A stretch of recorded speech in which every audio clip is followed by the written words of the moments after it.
Just wanted to talk about food storage off grid and going off grid when you're on a budget, because I was explaining to Roy this morning that I feel that going off grid is, well, first of all, it can be very expensive. And unless you're forced off grid somehow and you have to go into survival mode to preserve food and think about all these things and bring it all to the forefront, if you have some time to think about it and research it online, is great. But there's two types. There's I call it like glamping and camping. And we're in the camping category, because if you go off grid and you've got some money and you want to do it comfortably and you have lots of time to prepare, etc., then that's the glamping side of it.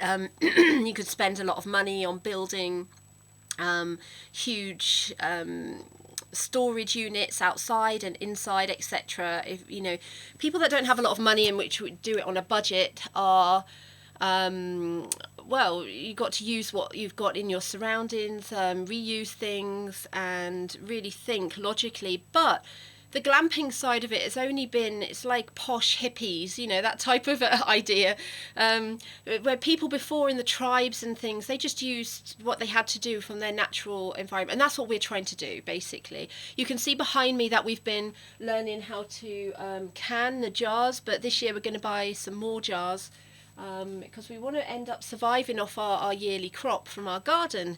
Our squashes have gone mouldy, but we've canned a lot of them and ate a lot of them. So, look at this lovely mould on this one. Look. Lovely. Anyway, so basically it's a learning process bit by bit. You can only learn to do it bit by bit unless you're really forced into it in that hard survival mode, which since we've been in France, we were in a bit of a survival mode instinct at the beginning, but it's good to say that each year we're learning more. I'm stood in the garage, Roy's garage, it's absolutely freezing, so I'm going to talk quickly. The good thing about being in a barn, in the stone barn, is that it keeps cool in the summer. So even when it's really hot outside, inside a stone building, as long as you don't have a fire in the vicinity, is really cool. So you can keep your food fresh. Eventually we're going to be living upstairs. We're downstairs at the moment, and our larder will be downstairs where our living room is. So eventually it's all going to be all lovely, but at the moment we're having to sort of mix and match, and we're trying to come off grid bit by bit. And as we don't have much money at the moment, we're trying to think what's best, what can we change and come off the electricity for the fridge. That's what we were talking about this morning. So we've been looking into ideas. I mean, you can dig up the ground outside and make an underground fridge. You can do all these massive things. Ideally you'd have like a storage, a larder we call it in England, a storage area, and we've been looking, so basically, I just wanted to discuss that really. So what we're going to do with our fridge is, it's leaking, it's broken. A new fridge is like 300-400 pounds. We really don't want to be doing that or trying to find the money to buy a new bloody fridge. So our one we got second hand. And this was a couple of years ago. It's leaking water on the floor. Luckily we live in a barn and it's not converted properly yet, so the carpet's buggered and stuff anyway. And you have to laugh about it, otherwise you'd cry. Anyway, so just rethink everything. I think in modern society we have been taught to glamp it. Everything is air conditioned in houses, and it's all these mod cons and things. We don't need to live like that. So basically we have a freezer here. Now I'd like to reduce the size of the freezer and use our small one, because we've had this one.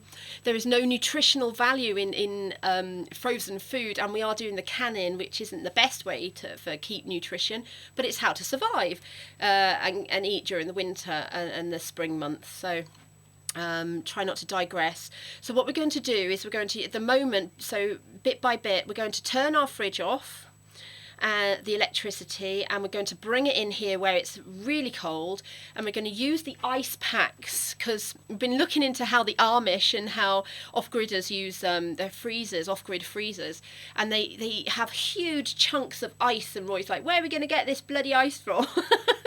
There's a lot of snow and ice around here, but it's like real deep proper ice you can buy, and that's for like bigger structures and things. So but for now we're going to use the ice packs in the freezer. We're going to reduce the freezer to the small one, So we're not using so much electricity. We're going to bring the big fridge into the back here because it's the only fridge we have. And we're going to use the ice packs to keep the food cool in there. And in the old days, people never used to put vegetables in the fridge and the eggs in the fridge and things. And we have to learn to live more fresh. We've got chickens in the garden, so... you know, and buy bread locally, bio bread locally from our friends, and go to the markets, so we don't need to keep things for a long period of time. Excuse me. So that's it really. So I'm excited. We're tired, but we're excited about going off grid bit by bit. And I wanted to share the ideas with you of what we're doing with our fridge. So I'll do another video when we've done it, because it'll be really good. All right then. Good luck with your thinking of how you can start coming away from the system.